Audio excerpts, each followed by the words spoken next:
Welcome to Celoxis podcast series. Today, one of the important topics that we're going to discuss is the PMO and the challenges for the PMOs. And today we have a very special guest, a special friend, and a business partner, Adam, with us. Welcome, Adam. Thanks. I'm excited to be here. I'm excited to talk a little bit of shop. Absolutely. And we're really glad to introduce you and invite you for this session because we're speaking to a lot of, say, industry leaders or the PMO leaders. And it's good to hear from somebody who's used Celoxis, who knows Celoxis well as well, and at the same time who's worked in the capacity as a PMO leader as well. So before we move ahead, why don't you talk about yourself and DLS as well? Sure. Sure. So we founded DLS with a team of project managers and PMO leaders, and we noticed that there was a need out there for project leaders with that kind of special sauce, the ability to get things done, be collaborative, hopefully enjoyable to work with in most instances, but are really focused on finding a way to get things done. And yeah, we're enjoying working together and working with our clients. Absolutely. Good to know that. And you mentioned a very good point that there's a gap of project leaders. So there are project managers, there are CXOs, there are no PMOs or project leaders. So what do you think a PMO is and what do they do? Yeah, so the challenge that I see a lot of times is just that the executives, the leadership has a vision for where they want to go and what they want to get done. And they've got typically some great people in the organization. And that gap or that delta tends to be really connecting the two. And so that's where the PMO, I think, can be very helpful in terms of understanding what the leadership is trying to accomplish, what some of the themes are across the business that can be challenges or other opportunities relative to hitting some of those targets that the leadership is going for. And then like facilitating transparency and collaboration and discussion across the board so that everybody's rowing in the same direction. And if you can make that happen or increase the chances of that happening, then the chances of hitting your targets are high, more likely, in my experience. And you're retaining people and you're empowering them to do their best work. And so that's where I like to see a PMO leaning in and being helpful to the organization. Good observation, absolutely. And even we meet a lot of customers wherein there are people, there are CXO on a call and there's a project manager on the call, and somebody's talking strategic, long-term thing. Somebody's talking their operational task and how do they bring efficiency around it. And I exactly know what you're trying to say here. And And both of those are so important, right? I mean, you need to yeah, have people that understand how to keep the lights on. You need to have people that are saying, "Hey, we're interested in going to the moon. yeah. What is it going to take to get there?" And that again, that's where I think there are PMOs that unfortunately get in their own way or just are not adopted in the best way possible, and so that can become a challenge. But in a situation where the PMO is a real good, solid part of the organization and understands the strategy and is connected to the people that are responsible for making those things happen, I think you see some good things happening. Yeah, so a good point and an important point. And so one thing we really try to understand from you is uh, when does a CXO understand and say he has to make a call? Now he needs to bring a PMO consulting, say, angle here. Sure. Yeah. When do you think Um, the right there's a time? lot of different, yeah, no, I love that. There's a lot of different angles where that question can happen. So they can, sometimes they've seen a PMO that's worked. And so they know just right off the bat that that's the case. Oftentimes what I find is that they're running into challenges that are obstructing their objectives. And so they're start asking some questions relative to, to the people in the organization relative to, okay, like what's going on or what can we do to make things different. And then ultimately, a lot of times it just kind of comes down to timing and saying, hey, we need somebody that's going to be sort of centrally positioned, Mhm. or a group that'll be centrally positioned that's helping to facilitate or ensure that those things are taking place. And so that's where we get a lot of calls or we have a lot of discussions. And then the other one is like, hey, the business isn't necessarily on fire, but things are on fire or things just aren't going right. Right. And so then you get a call and you say, okay, is there a way that we can address that? And you can call it a PMO, you can call it a project manager, you can call it chocolate cake, whatever you want to call it, but somebody that's there to offload some of those administrative tasks and then to keep things moving forward is just Mhm. helpful. I often like to think of it as kind of like having a team of people that is going to act as your chief of staff across the organization. So, really plugged in, understands what the objectives are, understands what some of the challenges are, and then just kind of like, let's find a way to get things done and increase the chances of success. Right. You're very right. I mean, sometimes people are very narrow-minded in terms of thinking what they want to achieve, and they just miss out the whole big picture. And like Sure. you mentioned, being a chief of staff or somebody who knows how to manage cross-functional stakeholders, it makes a huge difference for us as well. And we've seen it that, and that helps a lot. That definitely is a Yeah. point you brought up. And And it's fulfilling for the folks that are doing it, right? I think there's the project managers at times get a bad rap. And you run into folks that you're not as eager to work with, or hey, if it's always a fire that a project manager is coming in to deal with, then yeah, there's probably times when you kind of roll your eyes. But being able to like make that shift in the perspective of the people on the call or the people on the projects is like super it is. exciting.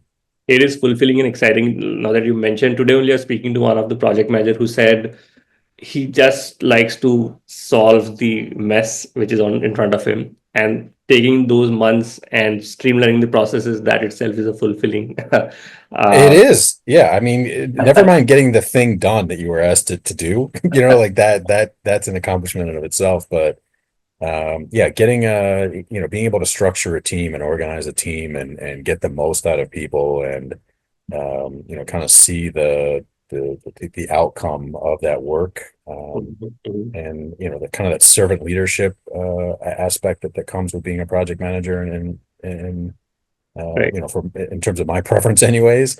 I just think, yeah, it makes a big difference to the Yeah, success of the organization.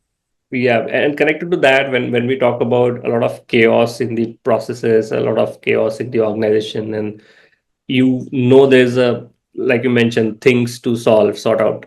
So many a times customers do, or prospects, or people do run into the confusion whether to set out the processes first, or shall I buy a tool first and then build my tools around. So I think it's a chicken and egg story, but still, do you prefer a tool first or a process first, or do you Yeah. go together as well? Yeah. Yeah, no, I think they definitely need to go together. There's a lot of circumstances where you find that it's just an immediate need to plug a gap, and so you'll plug a tool in there, and you kind of forget that the processes and the people need to be aligned there as well. Hmm. In a lot of cases, I think what you find is, a team or a company's been doing something for 5, 10, 15 years, and so they're used to doing it that way. And sometimes it can just be a challenge, or an opportunity, depending how you look at it, to adjust some of those processes to fit the way that the organization needs to model itself to be able to scale or grow or evolve. And then you can find a tool in most cases that will fit that purpose. Yeah, and that's not that you asked, but that's why we love Celoxis in particular, because it'll give you the opportunity out of the box to get functionality right out of the gate. I have to spend hours and hours and hours trying to figure out how the thing works or to get people to adopt it.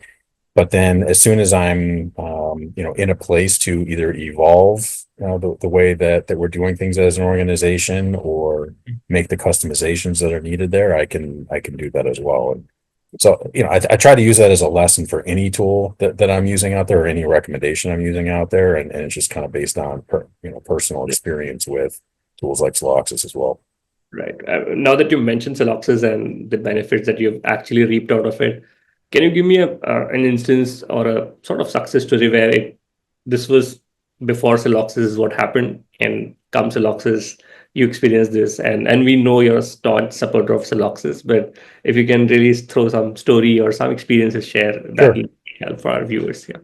Yeah, no, absolutely. So we run into, I don't necessarily need to name names of other tools that are out there, but in a lot of cases, the tool is built to be a task manager, and people are trying to use it as a project and a portfolio manager management tool, or they started out needing something that is free and really lightweight, and they don't need to get any sort of a worry about any sort of adoption issues. It's just one or two people, and then it grows, and it sort of turns into this like monster that's hiding under the bed at some point, because now you can't get out of it, because now you've got 15, 20, 30 people using the tool.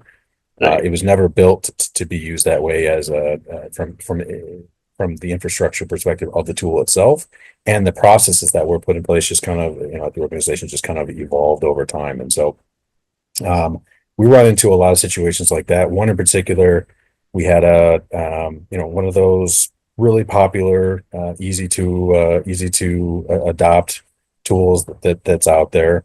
And when they brought me in to be the leader of the PMO, they said, okay, we need to be able to see various metrics and KPIs, and we want to understand when are some of the key milestones coming up, and can we look across projects to see resources and their availability and where we might have bottlenecks and those kinds of things. And you just can't with these other tools that are out there. Don't get me wrong, the tools that they do what they do well. But I think as soon as you get into a place where you need to have the ability to adjust and customize and grow as an organization or as a team, as a PMO, Mhm. you need to have the ability to leverage a tool that like Celoxis, that is built to be a project management and a PPM tool, not built to be a CRM, and not built to be a task manager, not built to help you to build your product. It can do those things, which is great, and which makes it easy to adjust to and to adopt across the organization. But having a tool that's built to do the thing that it's being asked to do is Right. just like invaluable.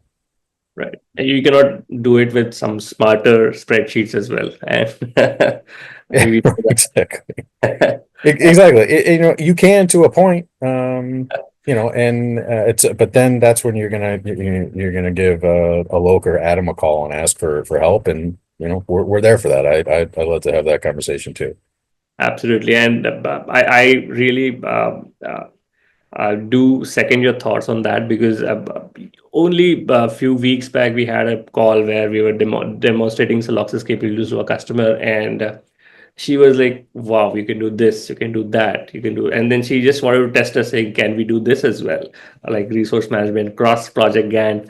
And we said everything is possible out of the box. And Well, that's my favorite thing. Like legitimately, that's one of my favorite things is when we get on some of these calls with people. Just as consultants, as problem solvers, we want to hear some of these questions, and it's so rare in my experience to be able to say, yeah, it was like the Apple commercials from whatever 15 years ago. Yeah, maybe it's not 15 years. Yeah, there's an app for that. I can't tell you the number of times we've been on a call, and somebody will ask a question, and I just feel like it's out of left field, or there's no way the tool was built to do that, or it's intended to do that. And it's like, yeah, it's native to the system, and you can, and it's because the tool's been around for 20, 25 years, and it was built to do the things that people are asking it to do. So yeah, I love that. absolutely. Perfect. Thanks. That was a good to hear, and we know that, and we would like to spread this word more. Now I mean, approaching the end of our podcast, and I'd like to ask one important thing that if you were to give an advice to a CXO about setting up a PMO, what would you tell them? I mean, what do you look for? What do you expect? What do you don't expect? So, Sure. any thoughts on that? Yeah, that there's a lot there, obviously, but I think there's a couple of things like what are your underlying challenges? I think it's easy to call out, okay, what are some of the symptoms that you're seeing, but like really try to give a little bit of thought to what are some of the underlying challenges. I think in that case, a lot of times what you'll find is that the solution to what you're looking for might be different than what you thought it was, and just being open to that conversation can be really helpful. And Mm-hmm. then in my experience, when you are looking for that person, look for the person that's excited for the opportunity to try to change minds, because there's going to be people at your organization, undoubtedly, who don't want to have transparency or are afraid of the transparency or some of that change and whatnot. And so look for that person that's got experience doing it once or twice. Doesn't have to be in your industry or for that particular sort of case study or use case, but Mhm. somebody that is used to exacting change and is going to be okay with stepping through some of those fires in order to get through the other side for the success of everybody. Basically, who's ready to come out of their comfort zone and put themselves in a discomforting zone and face it. That's what I. Yeah, there's some of us like that. I can't, some of us are a glutton for punishment and yeah, so I love to get a call where we have, one out of the five executives is just like morally opposed to having any sort of structure or support brought in to help the organization, and being able to get on the other side and see that person asking for more help from the PMO is like great. Right. Now getting out of bed every morning for the last 3 months to get there, and it takes time, is even more fulfilling. Yeah, and on the second point that you mentioned, just to conclude it, there's a saying they say that culture eats strategy for breakfast, and that happens a lot of times. And Yep, that's when you and I are there to help be with the change agents, be with the change managers, and help them go through the from chaos to clarity. I love So it. Yep. perfect. With that, Adam, thanks for your time again, and I look forward to stay in touch and hearing more nuggets like this from you. Thank you. Cheers. Great to see you. I appreciate it.